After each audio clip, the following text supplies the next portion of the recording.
are in listen-only mode. Good morning. We're glad you're with us today.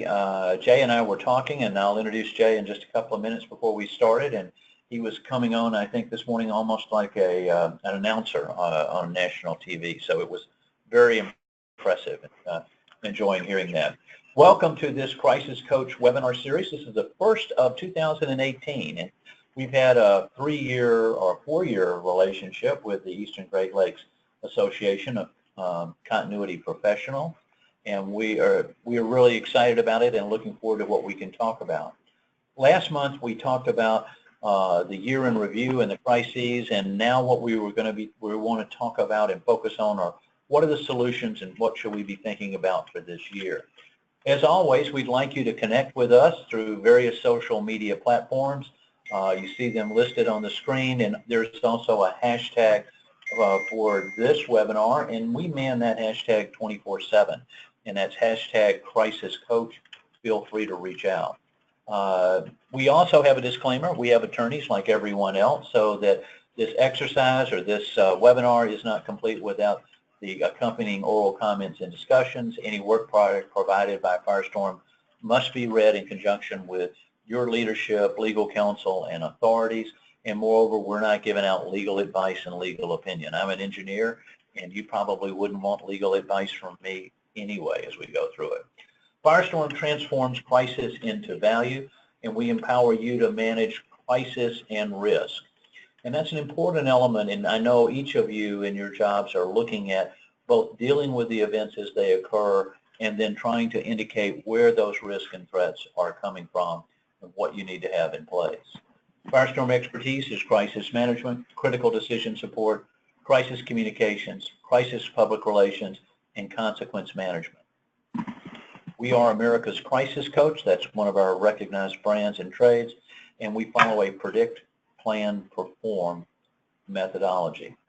I'm Jim Satterfield, and I have announcements today. So it's kind of fun, like the first day of school. We were uplisted yesterday to the NASDAQ. We're very excited about how that came through. Our parent company, Novum, was approved, and the listing happened yesterday, and they got to ring the closing bell and all of the excitement associated with it. And that brings a great many new resources into Firestorm. And briefly, on December 31st of 2017, just a couple of weeks ago, Firestorm acquired BC Management, and that's the leading placement, staffing, and analytics firm in our industry out of California, Cheyenne, Marling, and you probably know Cheyenne or have had contacts there, but it gives us new capabilities in terms of people resources, and we'll talk about that also in a few minutes. And we expanded our security capabilities with an acquisition on January 1st. SEC, they are secure education consultants, and that's a team of retired Secret Service agents headquartered out of Michigan, and they're very active in the active shooter, the certification of the training around those things, the physical assessments, the other related capabilities. So Firestorm continues to grow, and with our new relationship with our parent we were acquired in January of last year, and now the move up to a public company has really been an exciting time. So we're going to share, and we're looking for new partnerships and new opportunities, and we will be sharing those with you throughout the year as they continue to occur. Our guest today is Jay Williams. He is the moderator today from the Association of Contingency Professionals at the Eastern Great Lakes chapter. Jay, in addition to having your radio and television voice on today, what would you like to share with everyone? Thanks, Jim. Good morning and Happy New Year, everyone.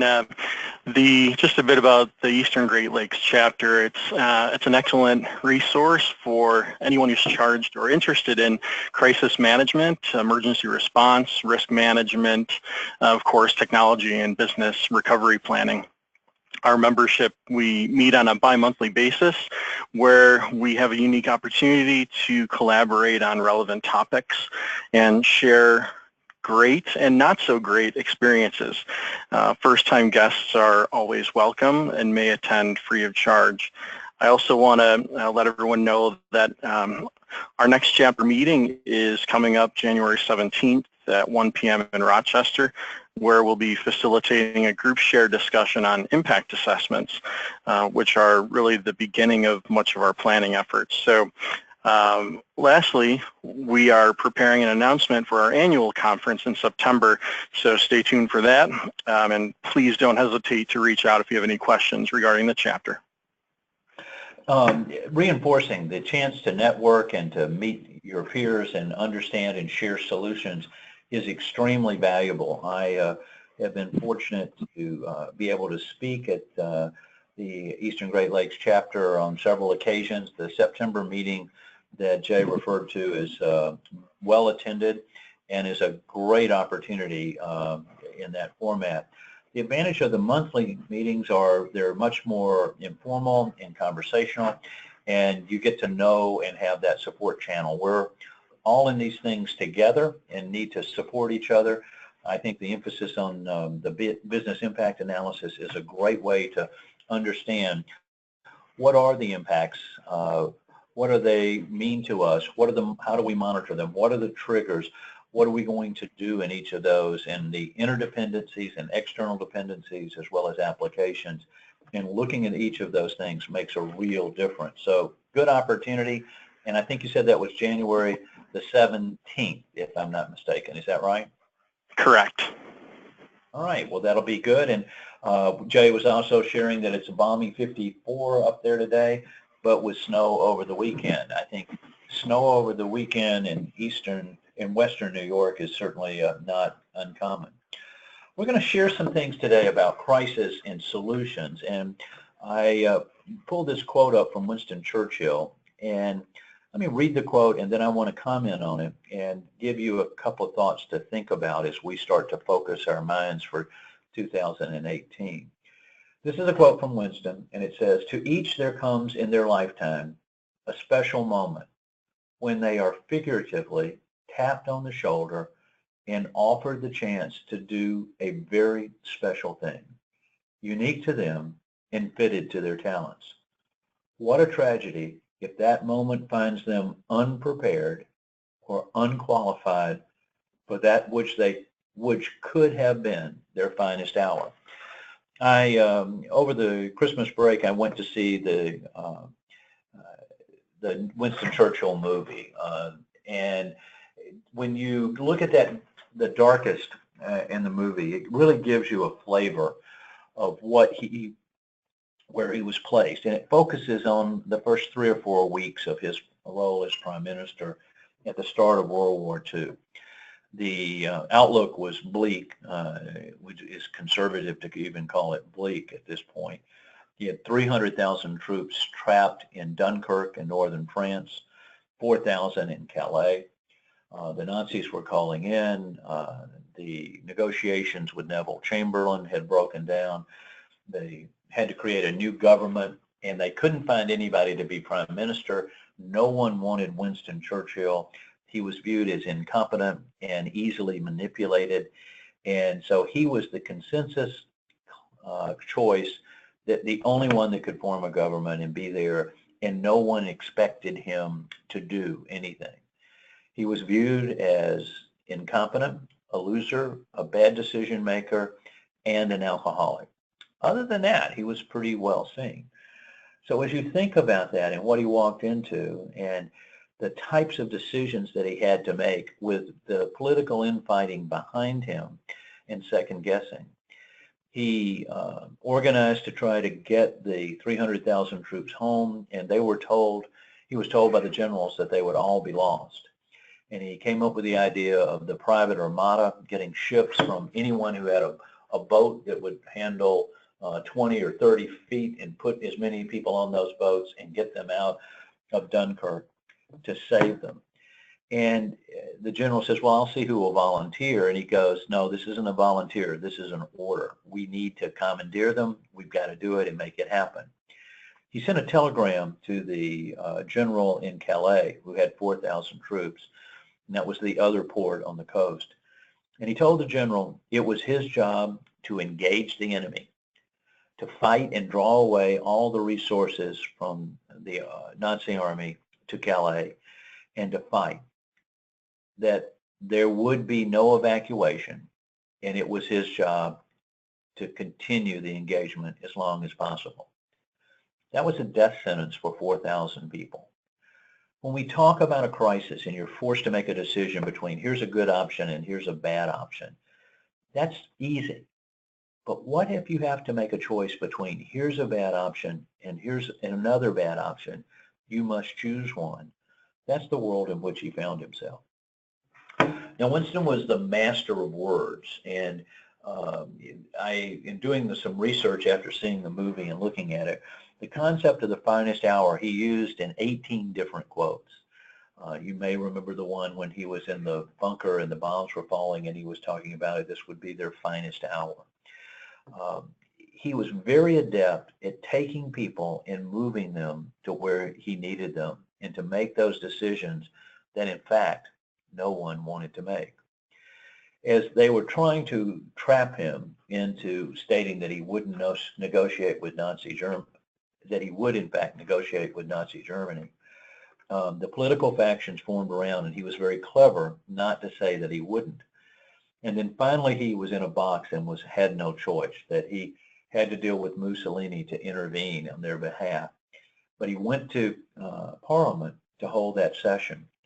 And on the way, he got out of his car and got into the tube, the subway, to talk to the citizens. And he asked them what they would do if the Germans landed. And he was told by everyone on the train, we'd fight. It gave him the first person answers that he was looking for. And today we're going to talk about the first person, we're going to talk about the first hour, and we're going to talk about the finest hour in our conversation. So as he got into Parliament, he started to share what he had learned from everyday citizens and gave their names, and it's a very moving portion of that. And the opposition that was trying to stop him suddenly realized that they couldn't and that he would prevail and that Britain would fight on, regardless of the cost. And the people that were plotting against him, one turned to another and said, how did we lose? How did that happen? And he was told that Winston brought words to war. And I think that's really what we want to think about today, is being able to understand the decisions that you need to make, the actions that you need to take, and the words that you need to say. We'll return to Winston Churchill in a few minutes. So in the news, we traditionally look to this first-person perspective. Anytime a story is breaking, we want to know their point of view. What did they see? What did they do? And if we think about the role that we play from a planning standpoint or a managing of a crisis standpoint, we've got to think about those areas in particular. And so let's apply it to when we think about a crisis. The first thing to continue to stress is that a crisis is not business as usual. It's business as unusual. We don't have complete information. In fact, I would share with you that almost everything we know initially is wrong, that we're having to make decisions based upon wrong or incomplete information. That's the environment that we're found ourselves in. In a crisis, what's the first person what do you want that first person to do, to decide, do, and say? Again, decisions, actions, and words. And do they know it? Have they been trained? Do they have that information? Have you tested it? Bringing us back to that first person. The first person knows about the crisis, has a very specific set of responsibilities. Many times as these events start to evolve, information gets siloed or it's incomplete or it becomes distorted. So today, as we talk about solutions for 2018, I'd like you to go back and look at your plans and look at what you have in place. And who is the first person? Who is the first person in each area, on each subject, in each component of what we're putting together to understand that? That's an important thing for us to look at. And you can simplify your plans to say, here are the decisions, here are the actions, and here are the words. So as we think about that, in the crisis, who is the first person you would look to? Now, in your organization, that first person may be you, because that's the role that you've been defined to play within your organization. Who's your backup? Who's your alternative? within each component in that facility, in the building. If you've got a campus and maybe you have a person in each building or on each floor or in each area. And as we think about the onset, the notification, the types of requirements that need to come into play and do, who is the first person in each of those areas? How do we get them up to speed where they need to be? Okay, so the question is, if you think about the first hour, what are the decisions you make, what are the actions you take, and what are the words that you say? Those three things crystallize the area. I think I shared with you that we've been working on a project with a Fortune 15 company, and they're concerned about their senior leadership, what they would do. And they're not going to follow a long plan with multiple pages and checklists, but getting the focus back to the decisions, the actions, and the words is something that resonated with them, and they could understand and respond.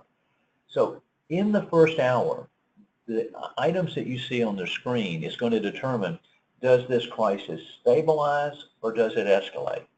Now, we've been working with, and I think I've shared with you on a crisis index approach that we've been doing, talking about the outrage, fault, and fear, to get a valuation on that.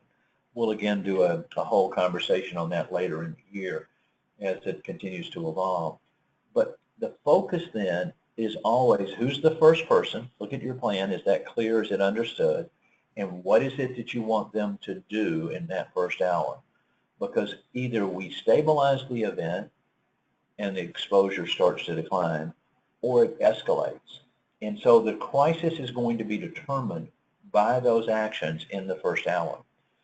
Now, Firestorm responds to about 6 crises every day, and certainly over the course of a year that aggregates to a much larger number.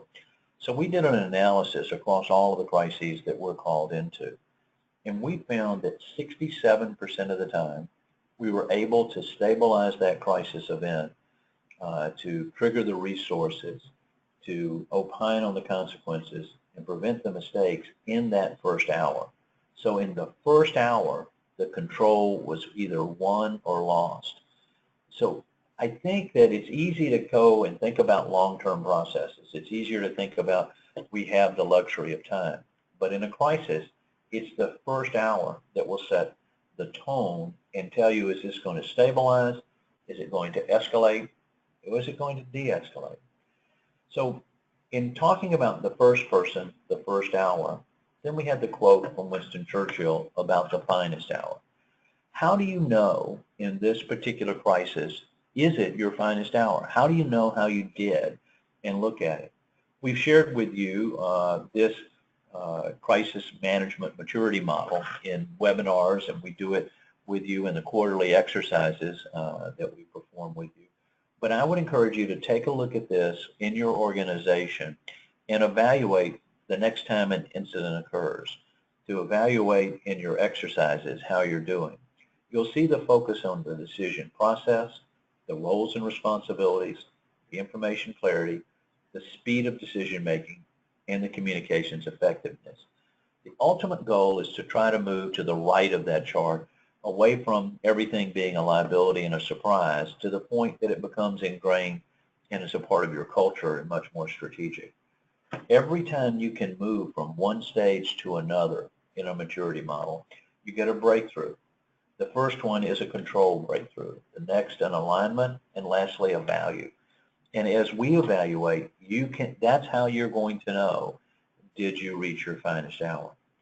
One additional comment before we move away from this is that you are going to be measured by your lowest score.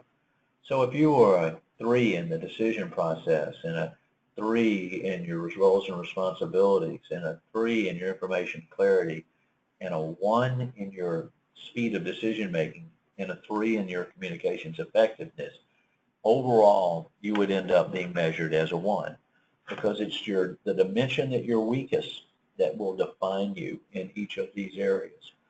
So knowing where you are, what you need to work on, and what your focus becomes is extremely important in each of these things. So we wanted to share with you what we're doing, and then I'm going to ask you to draw the parallel to what you're doing this year so that we can make the most of 2018, that you can help your organization in every one of those respects. So if we think about this to help your first person, what do you need to do within your organization? When we think about Firestorm and how we're designed and the solutions that we bring to the table, we break it into what do you need to do before, what do you need to do during, and what do you need to do after a crisis. So I would encourage you to pull your plans out, to look at what's occurred last year, look at your findings report from the hot washes after events or exercises, and figure out what can you do to help that person, that first person, at each point along the way, before, during, and after. And I'll share with you at Firestorm what's going on, and that might give you an idea of how do you adapt that to fit within your organization. So as we think about solutions, it's got to be end-to-end. It's got to be everything that needs to be done from the very beginning, before it happens, while it's going on, and afterwards, and viewing and reading your plans. Now, Firestorm views this in a series of verticals, and I would argue that you have the exact same verticals that we do. And so looking at us and our structure, then apply it to you and your structure and your plans in your organization. In some of the areas you may want to improve. Some you may feel like we're already at best in class and we're already working. Just like the January 17th meeting coming up at the chapter there in New York, talking about business impacts, this is a way now to start to talk about your organization. So when we think about Firestorm, we divide it into these 6 verticals. First are the crisis and risk solutions. How do you make decisions in a crisis? How do you manage those events? The hazard vulnerability analysis, the threat analysis, looking at what risk you keep and what risk you transfer, the insurance aspects associated with it. Firestorm owns the title Crisis Coach. It's a registered trademark because we think that the concept of a coach is something that relates specifically back to you and your job every day within your organization. You're the coach there, helping with the business continuity, helping with the security, helping with the crisis management or the ITDR or the information security aspects. So think about it first in terms of crisis and risk. Second, what are your people solutions? Now, we talked and opened this morning talking about the first person you would reach out to. Do you have the right people? Do you have them in your organization? Have they been trained? Do they have the right background? Where do you need additional people? So what are the people solutions to go with the plans that you currently have?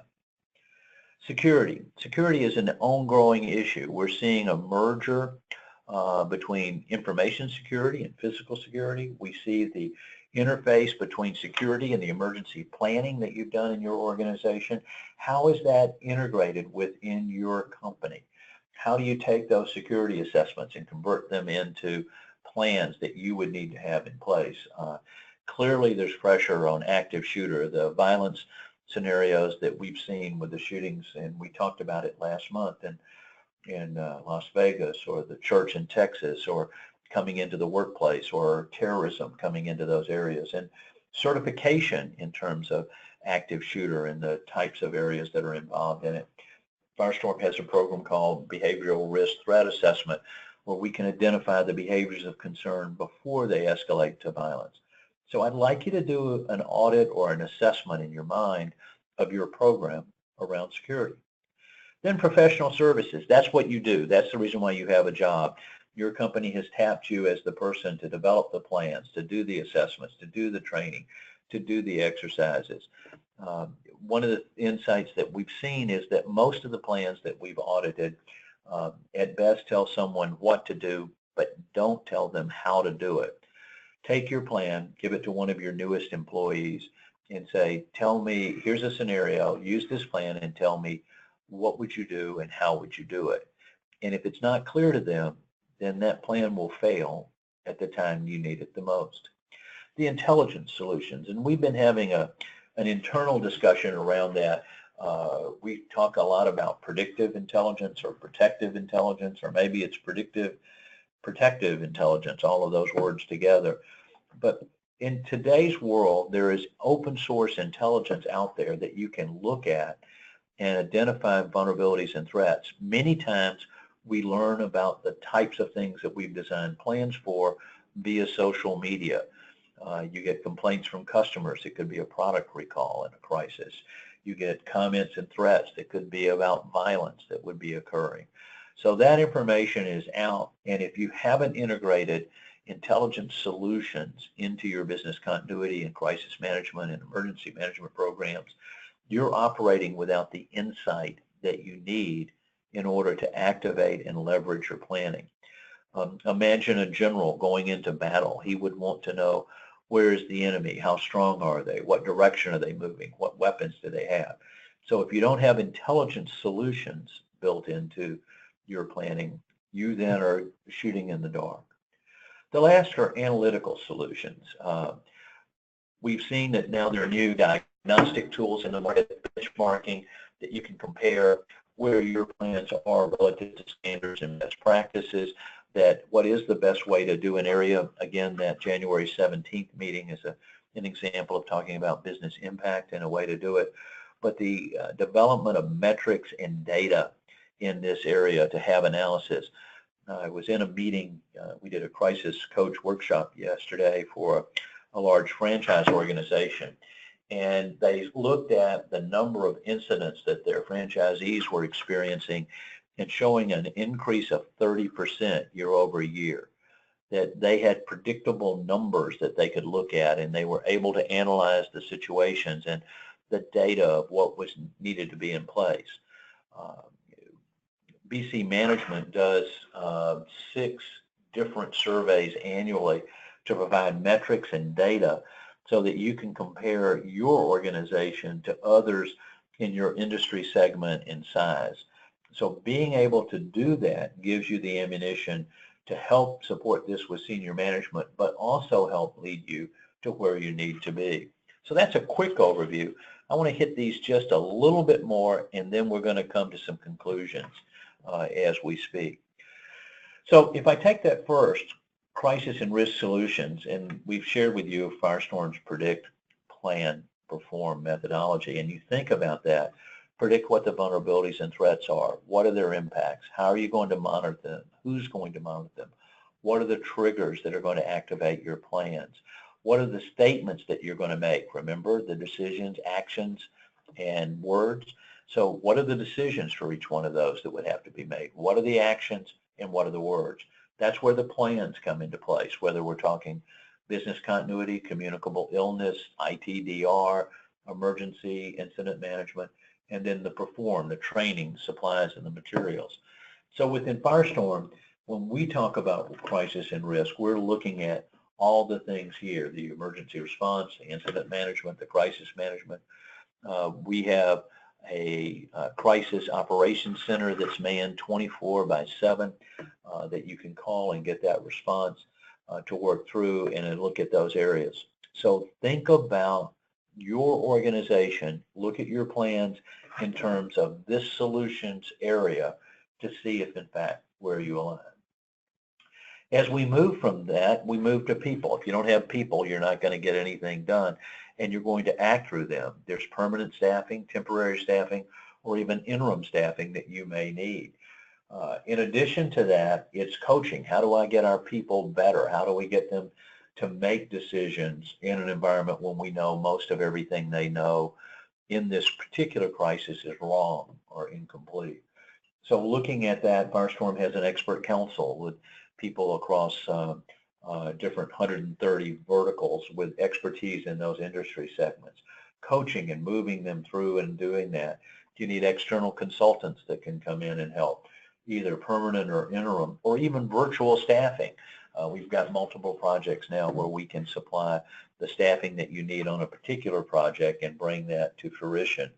But look at the helping your people grow. When you look at your plans, what do you need your people to grow on? What is the topic that's most important to them to get to be the point that you need them to become? So develop that. And mentoring. We're working with Cheyenne and BC Management to do mentoring programs to get individuals from one point to another. And again, that's a great opportunity for ACP chapters to develop a mentoring program within the industry and segment. If we move beyond people, think about security. And many of you have not necessarily had security as a particular component of your responsibilities within the organization.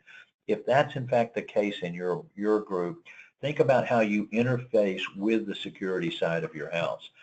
Consulting, training, education.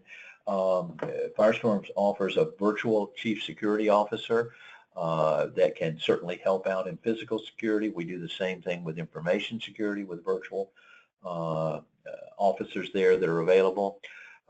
Consulting on it, we have started to now work with Jason Russell, who's our Chief Security Officer, and are working with architects and construction design to build the security in the design of new facilities.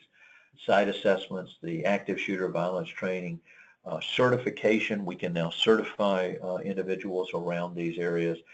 And with Bertha, the Behavioral Risk Threat Assessment Program, the emphasis to creating a threat management team within your organization. And I'd like to see that fall into your area to handle in looking in those particular components.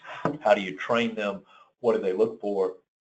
And the most important thing in a threat management team when you're dealing with behaviors of concern is to make sure that you do the same thing the same way every time.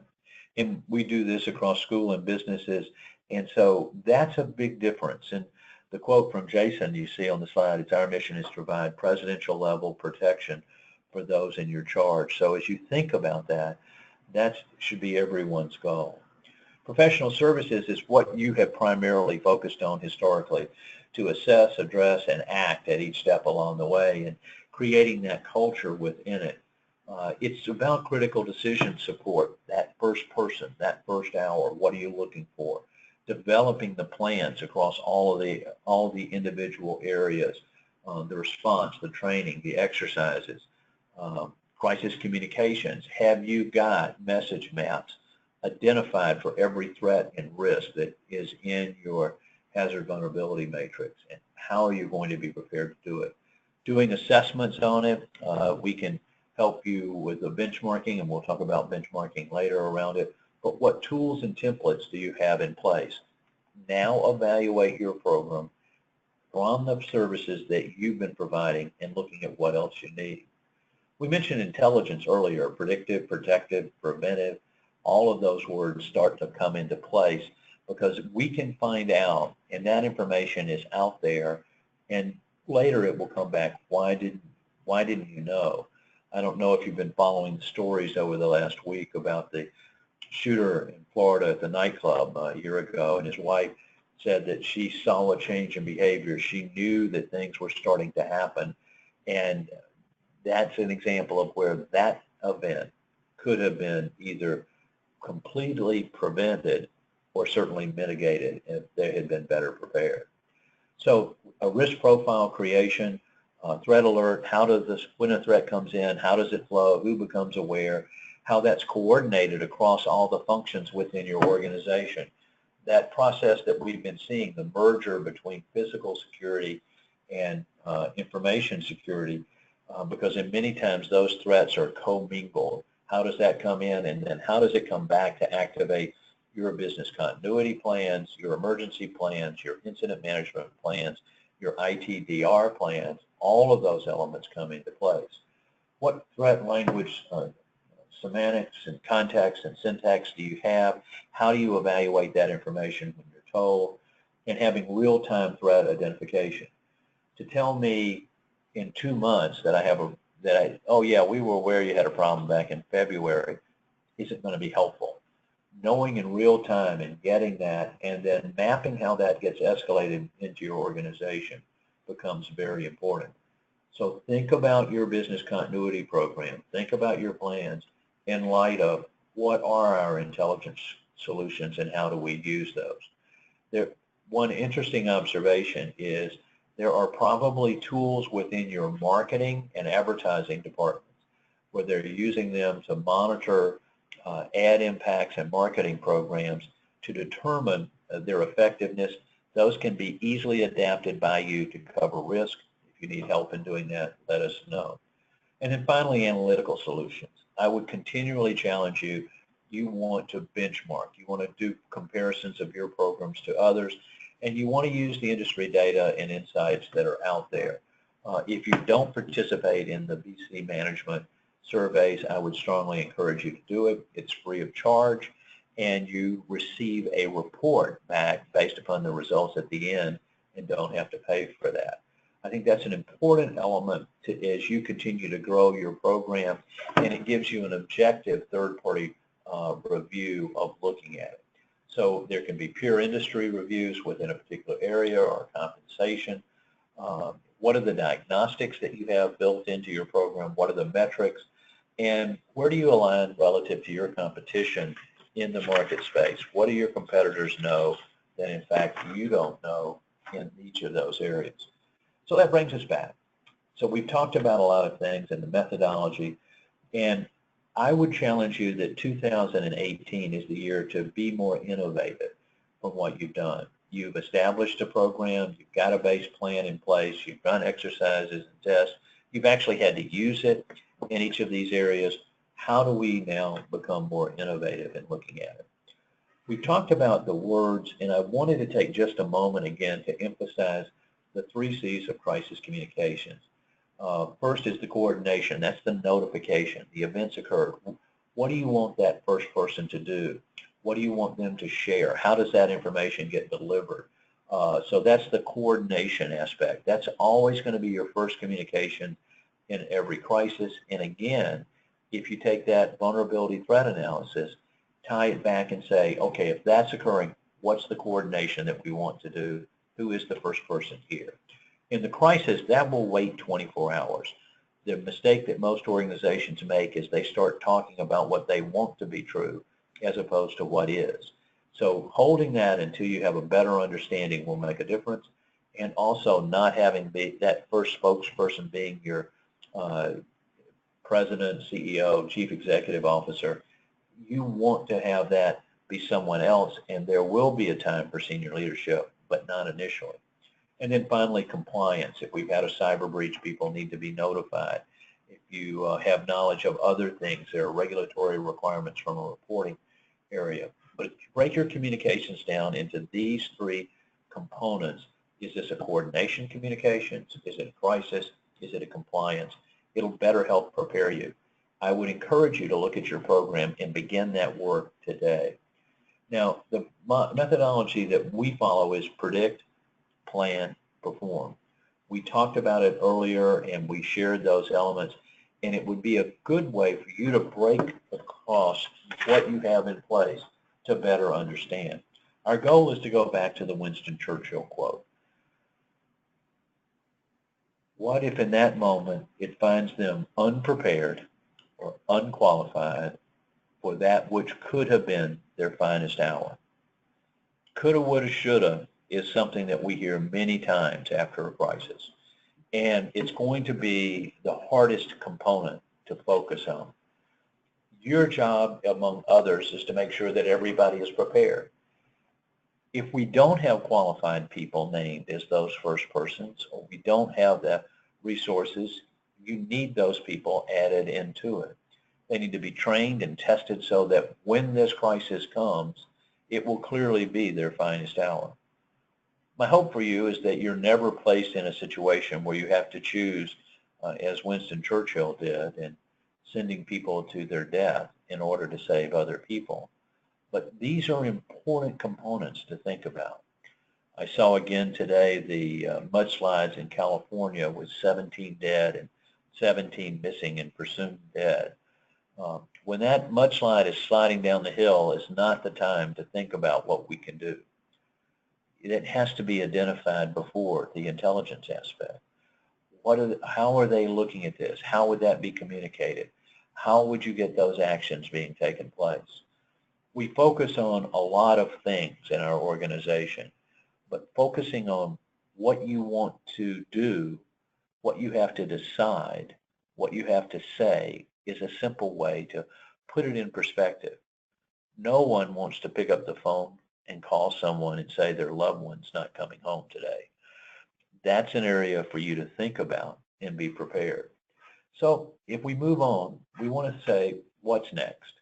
Well, you can download a brief based upon the session that we've talked about today, and you can go on our website, and you've got a lot of resources there that are at no cost. So it's not a matter that your budget is limiting you and you don't have the resources in order to get this done. The on-demand webinars, the briefs, the infographics are there. It gives you a chance to start to look at what else you can do within your organization. Second, I would encourage you to assess where your program is related to the 6 verticals that we just talked about.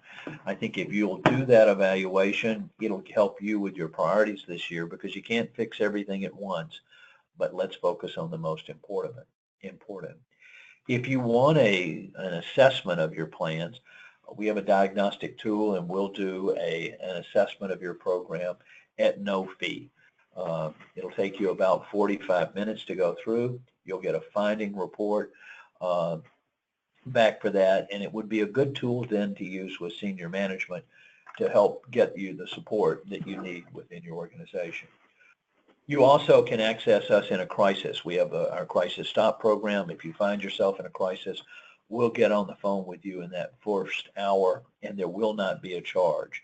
We'll be focused on stabilizing the events, helping trigger the resources that you need, opining on the consequences, and helping prevent the common mistakes. And the last thing is to register. There's a webinar next month and more events to continually sign up on, and there's a coming exercise that you can do with your team. Our thanks go out to the ACP and the Rochester Chamber for underwriting this webinar series. Any inputs that you want to share based upon our conversations today, or your thoughts, or your upcoming meeting? Thanks, Jim. I would just say that this was an excellent presentation, and it's a reminder.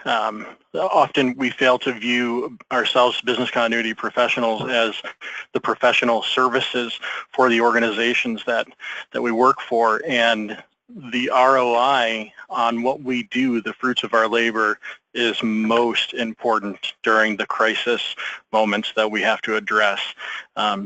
So those are great ideas to keep in mind as we begin a new year.